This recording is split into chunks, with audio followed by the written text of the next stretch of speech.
student, let us start our class. Class 2nd, subject English text. Chapter 8. Chapter name है The Natural Enemy. हमारे जो प्राकृतिक दुश्मन है. This story has been taken from the Panchatantra, a famous book of interesting and educative stories. यह story हमारे famous book Panchatantra से लिया गया है और ये स्टोरी जो है बहुत ही इंटरेस्टिंग स्टोरी है. तो आइए हम इस स्टोरी को रीड करते हैं. Once in the thick forest a pigeon and a crow lived on a banyan tree.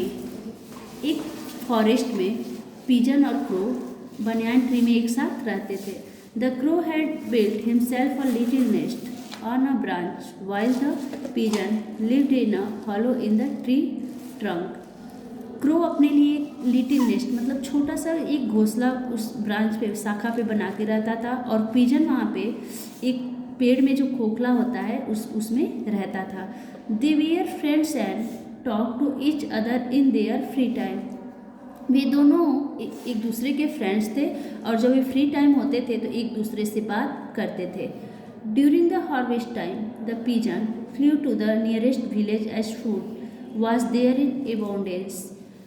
कुछ समय बाद जब क्रॉप्स की कटिंग हो गई थी तो पिजन एक नियरेस्ट गांव में वो अपने भोजन के लिए वहाँ को छोड़ के बहुत ही प्लेंटी के साथ वहाँ पे चला जाता है. However he forget to tell the crow about it. और इसके बारे में क्रो को बताना भूल जाता है.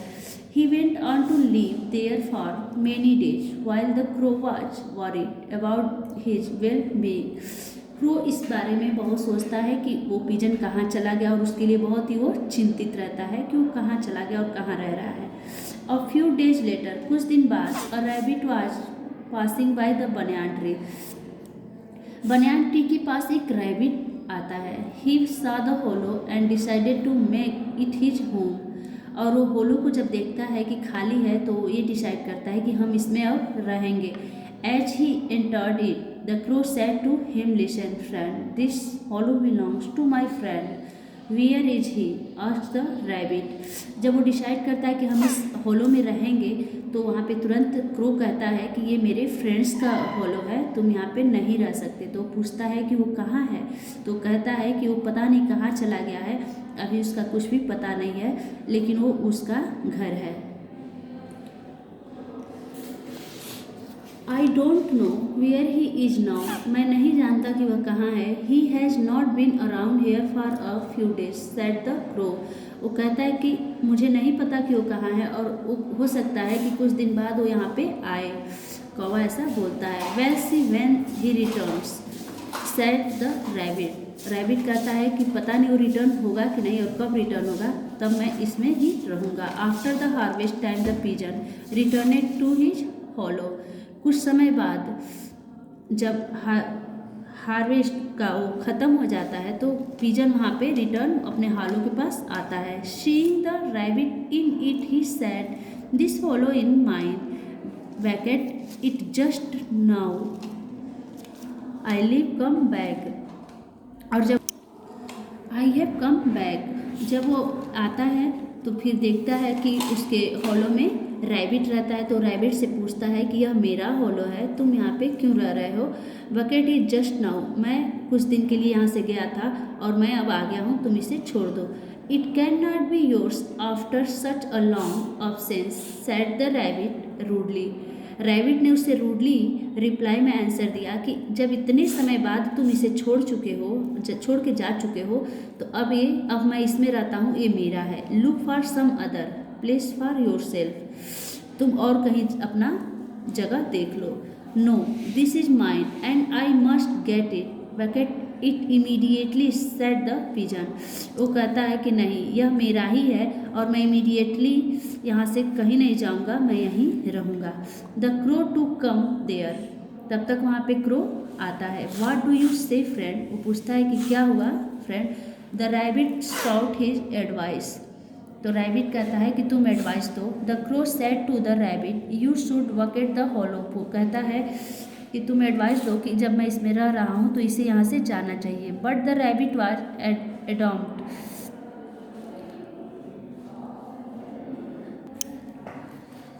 लेकिन रैबिट की बात से क्रो भी अडॉप्ट नहीं था। The argued for long but to no result. तुम बहुत देर तक यहाँ पे कोई तुम्हारा वहाँ पे रिजल्ट नहीं दे पा रहा था। At last the pigeon said, फिर लास्ट में पिजन कहता है कि let us go to some wise man and solve the dispute. हम किसी वाइज मैन के पास चलते हैं जो हमारी प्रॉब्लम को सॉल्व कर सकता है।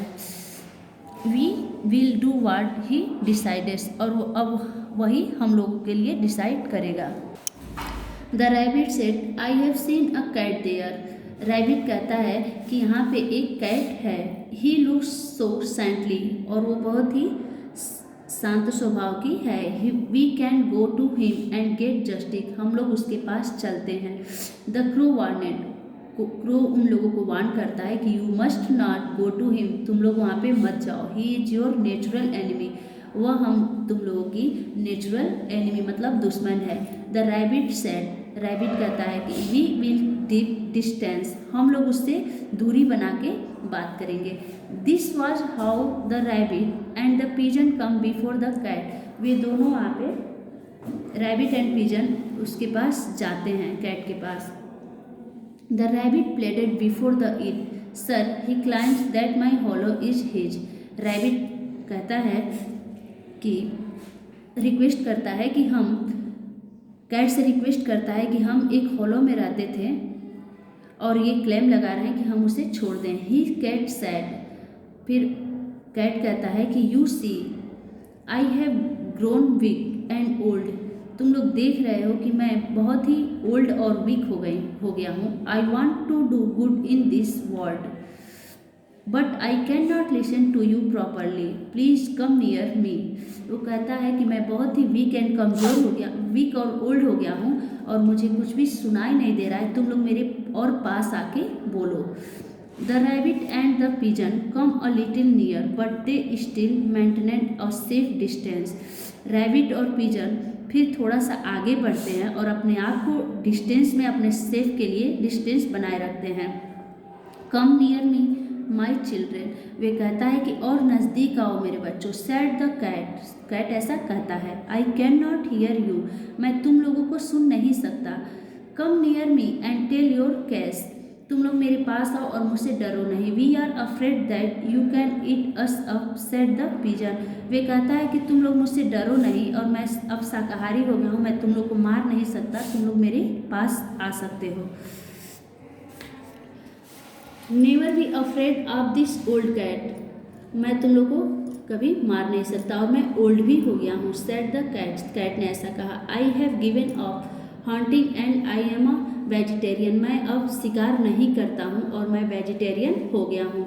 The rabbit and the pigeon were taken in, तो रैबिट और पिजन उसके पास जाते हैं। As they stepped nearer the cat pounced upon them both at the same time and caught them for his delicious lunch।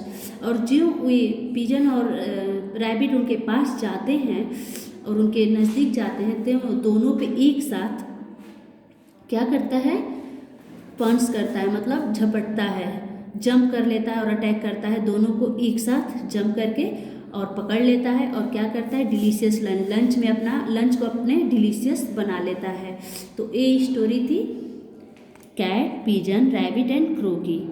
तो इसमें देखिए जब एक दूसरे, तो इस स्टोरी को आप पढ़िएगा कि कैसे नेचुरल एनिमी, उन दोनों की जो प्राकृतिक दुश्मन होती है कैट, वे कैसे प्यार से अपने पास बुला के और दोनों को एक साथ अटैक करके खा जाती है, अपने लंच को डिलीशियस बनाती है। तो हमें कभी भी किसी की बातों में नहीं आना चाहिए। ये पंचतत्व की स्टोरी है, आप इसे पढ़िएगा, ये आपका होमवर्क है।